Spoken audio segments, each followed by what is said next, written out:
Hello and welcome to another yoga studio. I am Kat, if you haven't joined me before for a class or a chat. And welcome to our little explanation about mobility and flexibility.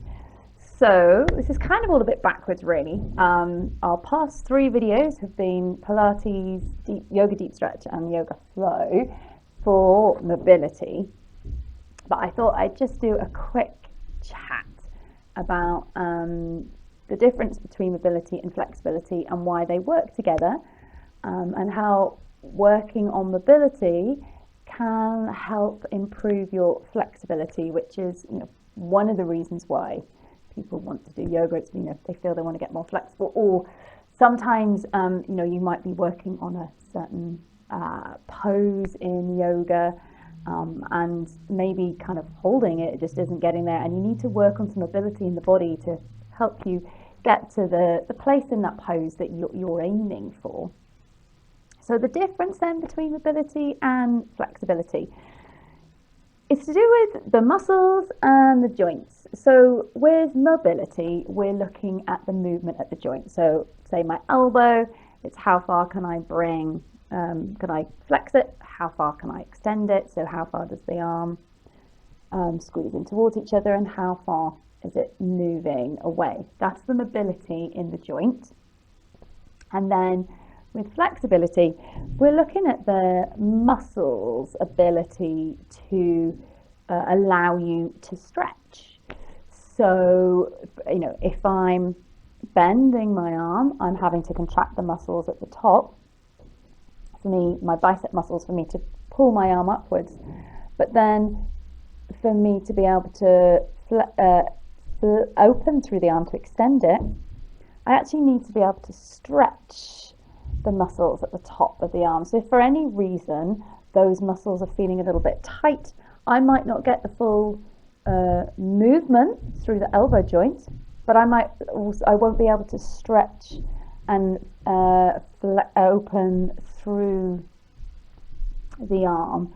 So for example, again, if we're looking at our legs, and with our forward fold, I need to be able to move through the joint at the hip, and that's tilting the pelvis.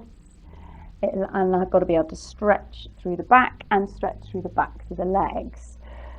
So I can do this just by moving forwards, or I can hold on to my legs and I can use the strength in my arms, or a little bit of strength in my arms, to pull me further forwards.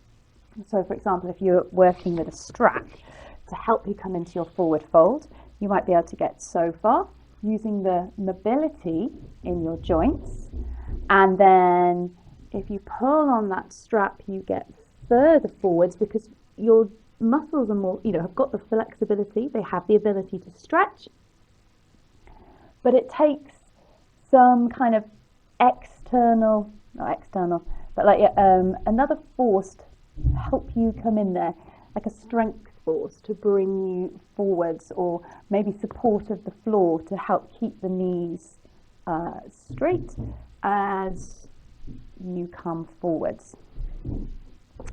So that's the difference between the two. One is the body moving apart on its own, and 2 is how far it can move on its own. So another good example is our quad. Was trying to stretch your quad muscles.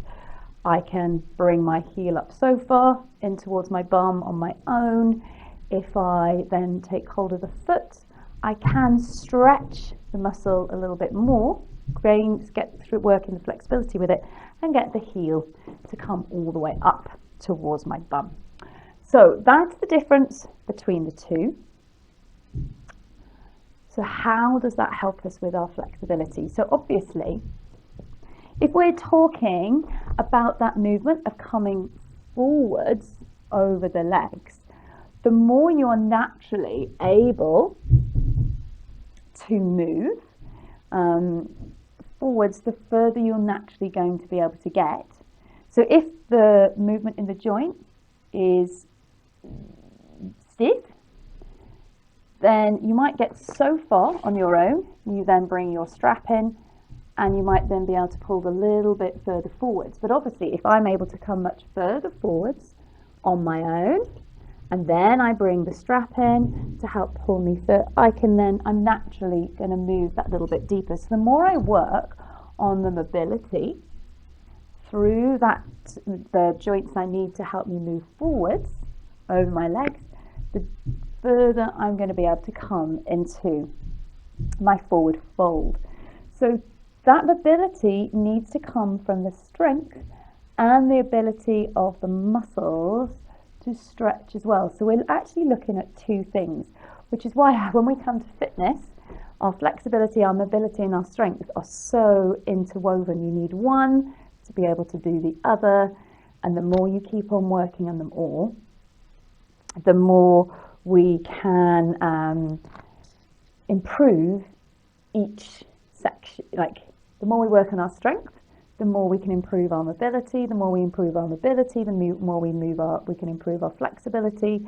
And the more we can stretch through one type of muscle, the more we can contract on the other. So therefore, if my back and my arm is tight and I'm trying to do bicep curls and I'm only able to get to there, I haven't got my full range of motion, I haven't got my full mobility because the back of my arm is tight.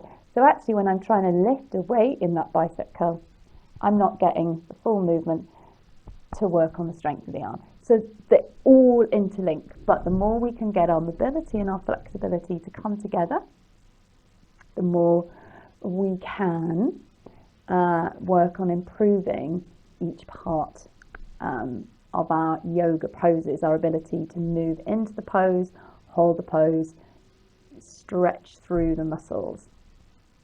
So if you are thinking about a pose that you're interested in getting further, you want to progress it, then have a look at the joints that are involved in that pose and see what you can do to encourage those joints to move a little bit further. So we've got that example of our forward fold.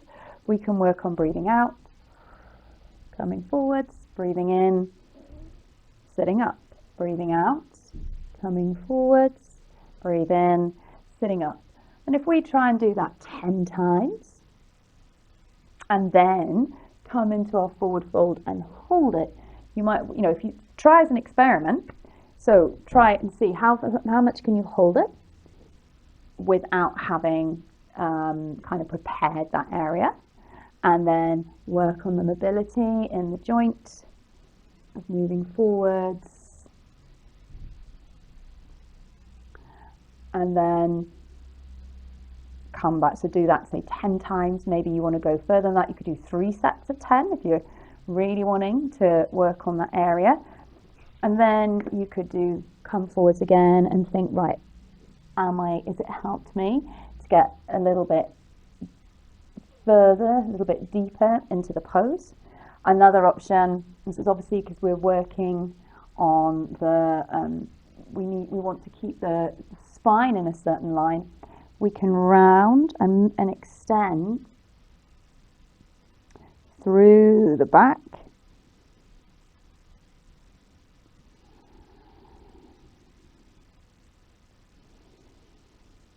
And then try and see if by creating a little bit more movement in the back, that actually helps you hold the longer line and then bring the belly closer towards the thighs. Because obviously the more we round, the less of a fold we get because we're getting more action through here.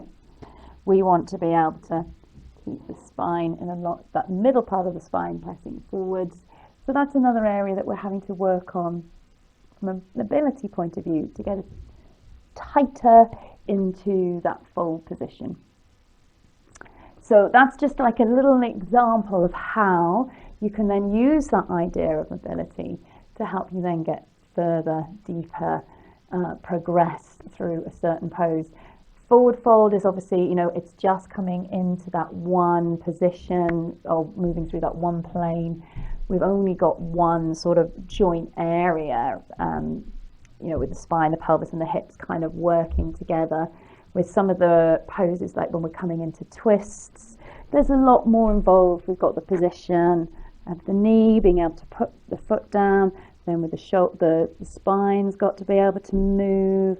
There's got to perhaps be some extra action at the hip, and then where your shoulders are going. So there, for that, there's going to be a bit more involved with the joints. So the more joints that are moving in any of the particular poses, the more we need to think about working on the mobility through each point if we really want to work on that one particular pose. Okay, good. Well, I hope that has explained a little bit of the difference between mobility and flexibility, and how by working on our mobility we can get into our flexibility more, and of course how or they are all interrelated with each other. If you've got any questions, then let me know. Maybe give the video a thumbs up, but make sure you subscribe to the channel then now, so you know when to join me for a class on the mat next. Okay, take care now. Bye.